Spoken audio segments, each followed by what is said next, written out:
Welcome back to another Patty Stamps video. This is Patty Bennett and I am excited to share this beautiful card with you today. I was getting this card ready for a couple of events I'm doing this weekend and I thought I would just share it with you since I have everything packed up and ready to go.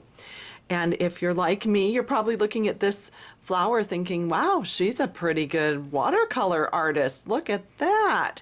Well, I have a little confession to make. I just cut it right out of the designer paper.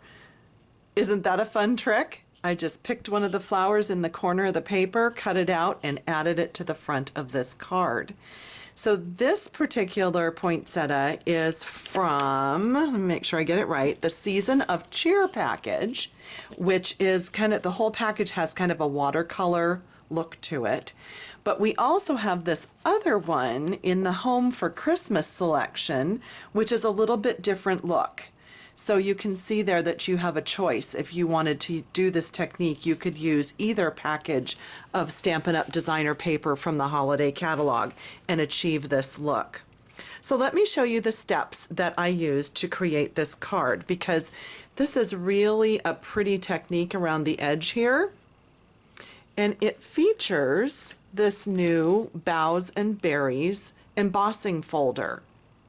So this is in the the holiday catalog. It's new, and it actually has this kind of opening here, so you could put a photograph or you could put a stamped image or a greeting or something in the center and not have to worry about the whole thing being embossed.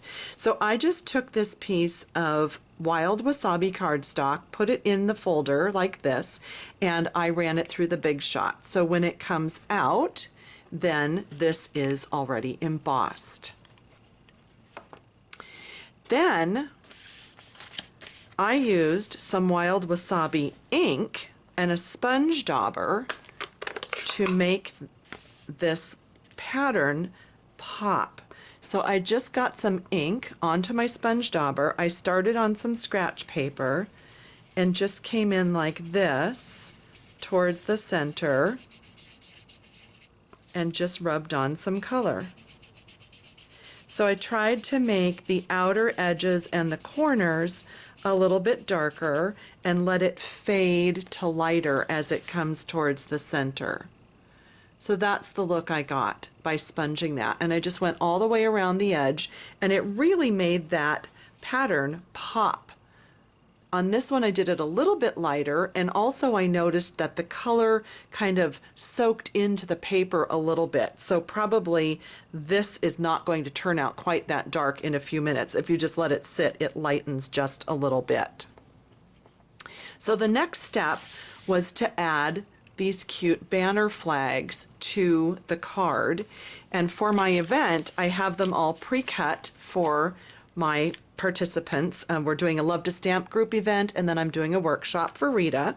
So I have them cut at 1.5 inches and 2 inches wide, and that's because we're using the banner punch.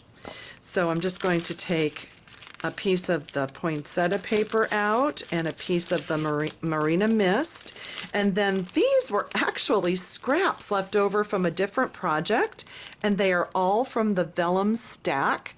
So these pieces have snowflakes and dots, and what's really cool is that on one side they have gold embossed images, and if you turn them over, okay, it's kind of hard to see, there we go, they almost look like they're silver or white. So you can use this paper either direction, which is really cool.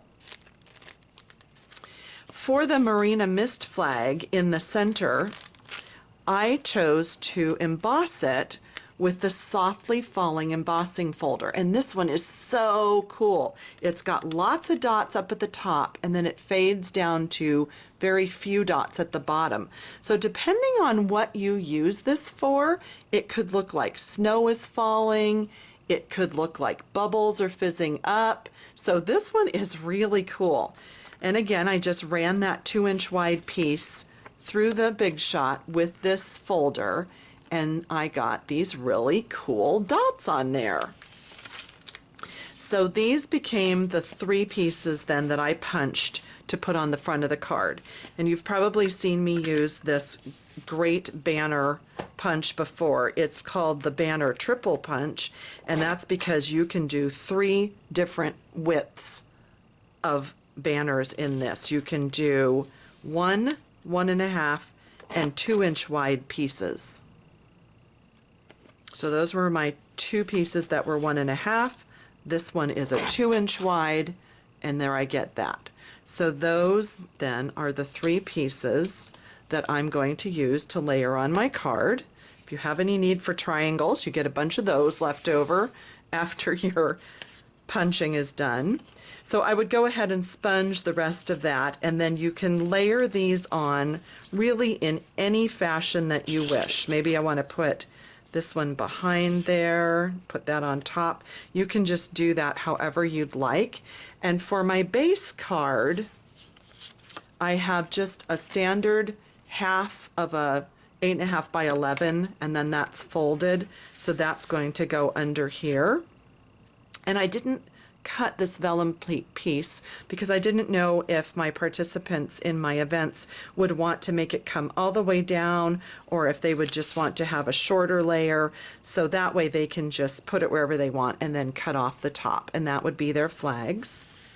And then for this part, you can see that we're just stamping the greeting on some thick whisper white, punching it out with our 2.5-inch circle punch, and then that's where I cut, and I've got that labeled so that they know that they're going to be using these pieces to cut out the flowers, and just use our great little paper snips.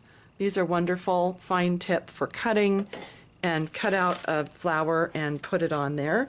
And then in the center, I have the beautiful iced rhinestones. Those come in a package like this, so they can select whichever one they want for the center. And they're self-stick, so they just stick on really easily. Embellish with a couple of more rhinestones. And that's really it. Isn't that easy? I love how fun this card is. For the inside, though, when you have a dark card like this, it's great to use another piece of cardstock inside. So I have an extra piece of Whisper White cut for everybody to put on the inside. And I love this new Curvy Corner Trio Punch, so I'm going to have that out for them to use on the corners, and you just place your paper in, press straight down, and you get that great corner. So you do that on all 4 corners, or you could do 2 corners, it doesn't really matter, but it would look nice either way, and that's for the inside of the card. So there you go, an easy watercolor look, faux watercolor I guess I should call it, poinsettia Christmas card. Hope you enjoyed that. You'll find all the supplies to purchase this at my blog. You can just click up here at pattystamps.com and click on the online ordering button to find all the supplies. And if you're watching this on YouTube, you can click down below in my description, and that will have a link to the blog post with all of the supplies that I used. Thanks so much for joining me. Have a great day.